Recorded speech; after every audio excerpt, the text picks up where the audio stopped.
এই নবী যাওয়ার সময় আমার নবী বলেন লাকিতু ইব্রাহিম লাইলাতান উসরিয়া বি ফাকালা ইয়া মুহাম্মদ। আল্লাহর হাবিব বলেন সাক্ষাৎ হলো ইব্রাহিমের সাথে। ইব্রাহিম বলেন ও নবী মুহাম্মদ, তোমার এতিম উম্মতদেরকে আমি ইব্রাহিমের সালামটা পৌঁছায়া দিলাম। সুবহানাল্লাহ। এতিম উম্মতদেরকে সালাম দিয়েছেন ইব্রাহিম আলাইহিস সালাতু ওয়াস সালাম। অনেক সময় মুরব্বি আসলে বলে তোমার বাবা কেমন আছে? অনেক ভালো আছে, তোমার বাবার কাছে সালামটা পৌঁছায়। বলে কি বলে? বলে না অনেক সময়।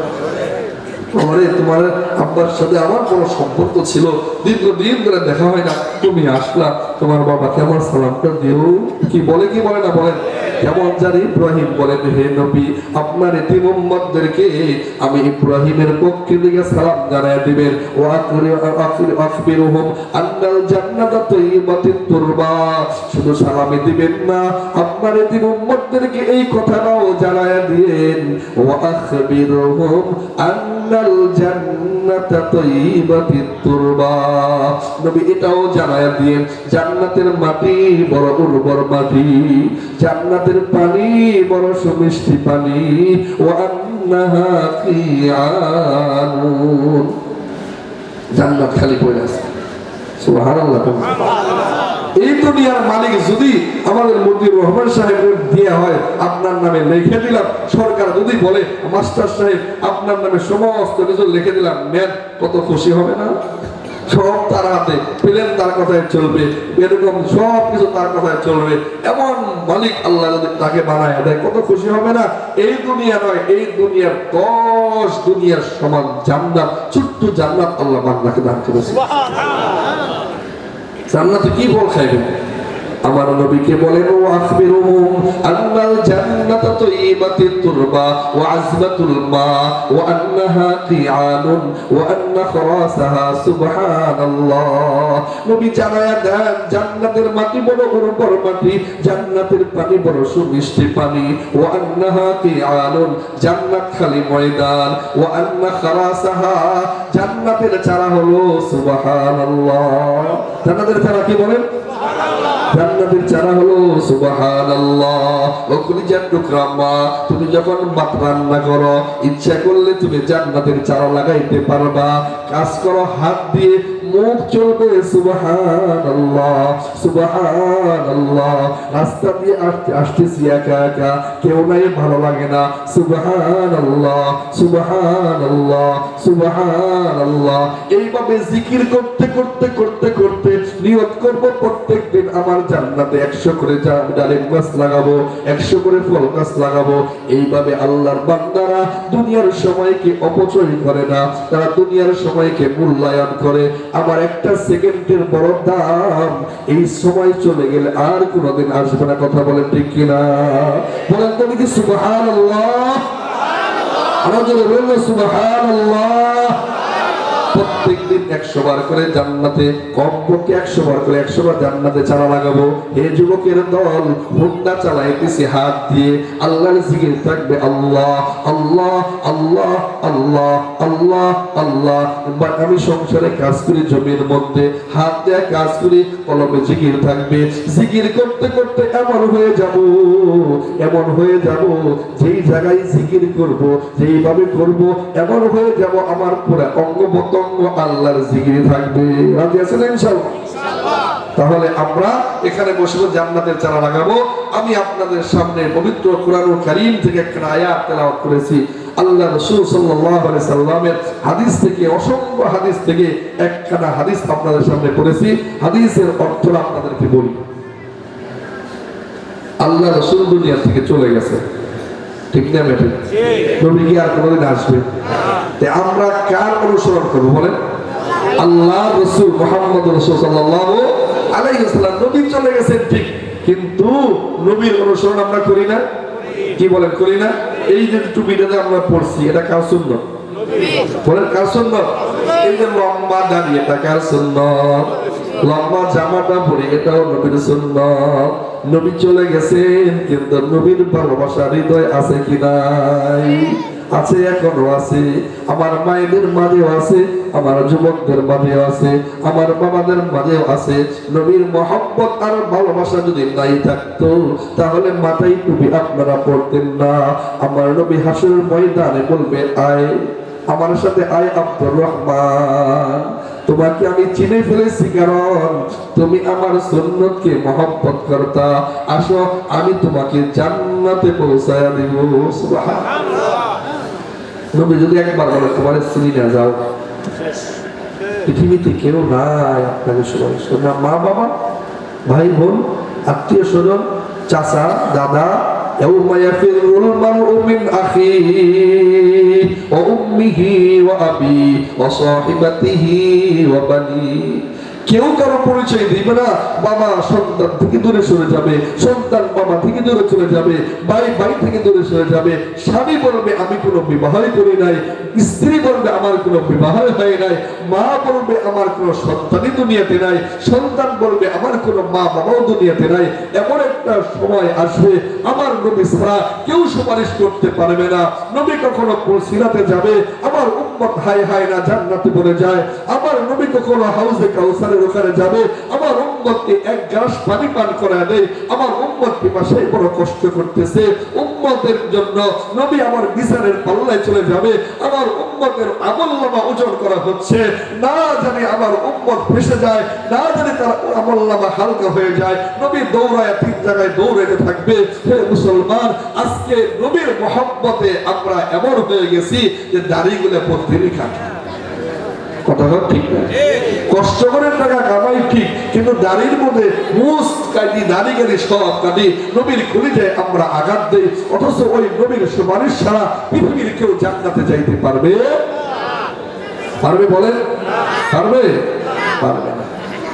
নবী চলে গেছেন, আমার নবী বলেন ক্বালা রাসূলুল্লাহি সাল্লাল্লাহু আলাইহি ওয়াসাল্লাম তারাকতু ফীকুম আমরাইন লান তাদিল্লু মা তামাসসাকতুম বিহিমা কিতাবাল্লাহি ওয়া সুন্নাত রাসূলি। নবী বলেন আমি চলে যাই আর আসবো না। আমি নবী চলে যাইতেছি রে আবু বকর, হে ওমর, আলী, উসমান। নবী শুধু তাদেরকে বলে না, যেন আপনাকে নবী বলেন, ও আব্দুর রহমান, নবী যেন আপনাকে বলেন, আমাকে বলেন, আমি চলে যাই, তোমাদের জন্য 2টা জিনিস রেখে যাই। জোরে বলেন সুবহানাল্লাহ। কয়টা জিনিস? ব্যবসা, স্বর্ণ অলংকার না, না। নবী আমার বলেন তারাকতু ফীকুম আমরাইন লান তাদিল্লু মা তামাসসাকতুম বিহিমা। আমি তোমাদের জন্য 2টি বস্তু রেখে যাই, হে আমার উম্মতেরা রে, এই 2টি বস্তু ভালো করে শক্ত করে ধরবা, কোনোদিন গোমরাহ হবা না। শয়তান তোমাদেরকে ধোঁকা দিতে পারবে না, শয়তান তোমাদেরকে জাহান্নামের রাস্তায় চালাইতে পারবে না। আমি তোমাদের জন্য 2টা জিনিস রেখে গেলাম।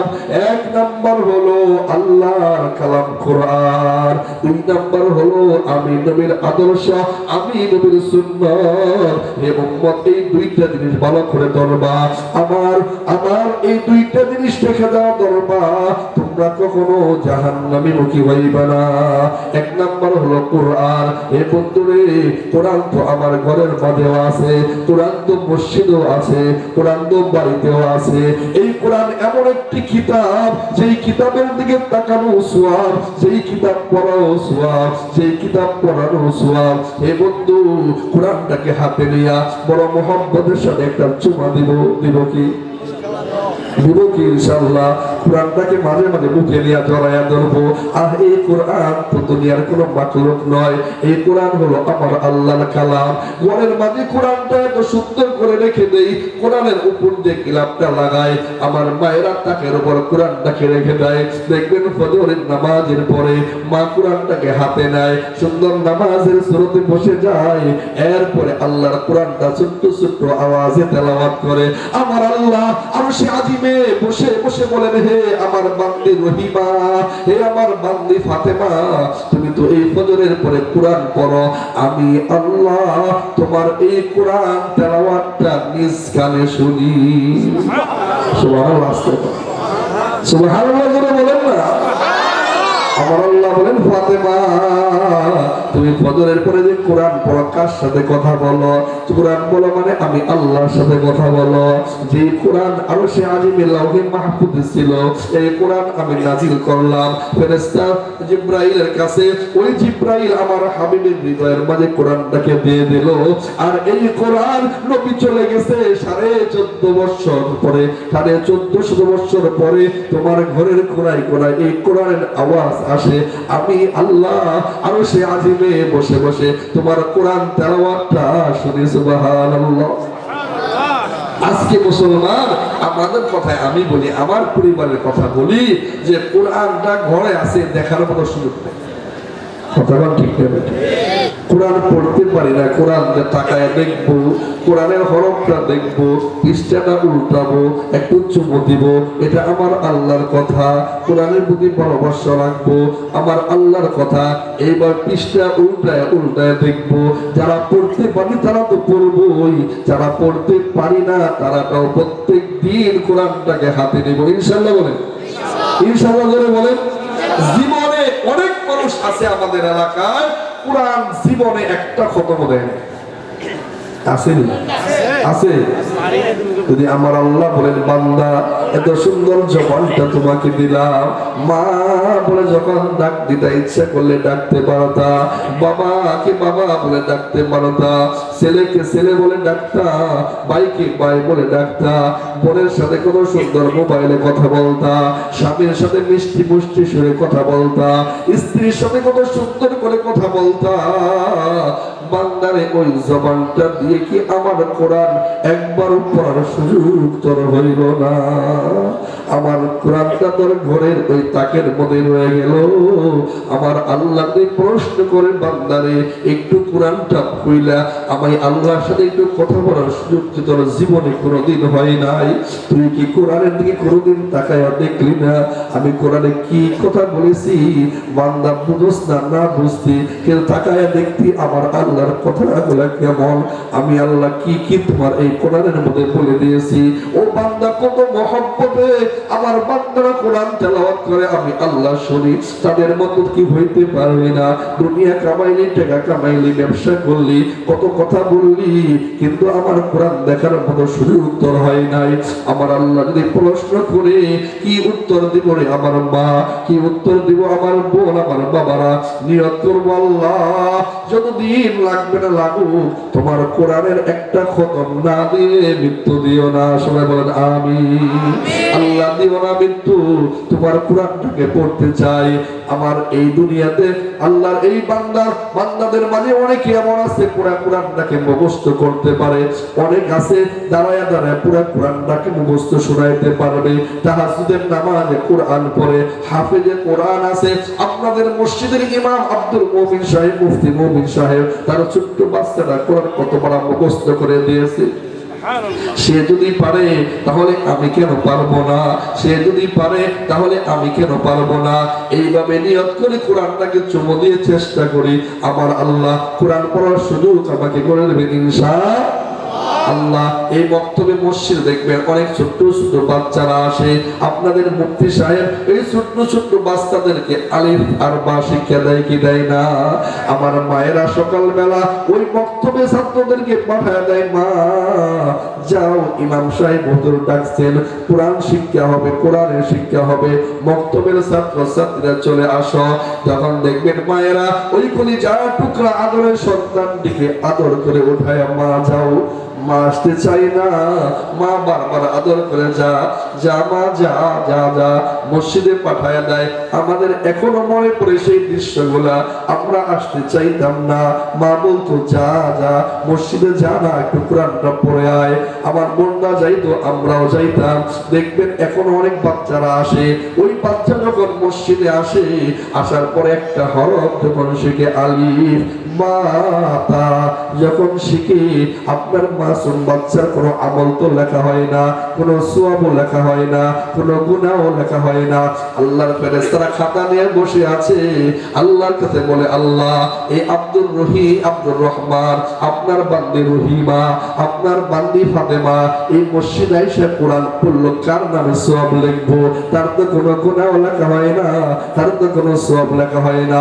আমার আল্লাহ তাআলা বলেন, ফেরেশতারা রে, এই বান্দার যদি আমল নাই লেখা হয়, এই বান্দি যদি আমল নাই লেখা হয়, আমার এই কলিজা টুকরা আমার এই বান্দি তাকে যে নিয়ে আসলো, তার যে মা ছিল ঘরের মাঝে, বাবা আছে ঘরের মাঝে, ওই মা কত আদর করে তার সন্তানটিকে মসজিদের দরজা পর্যন্ত পাঠায় দিল।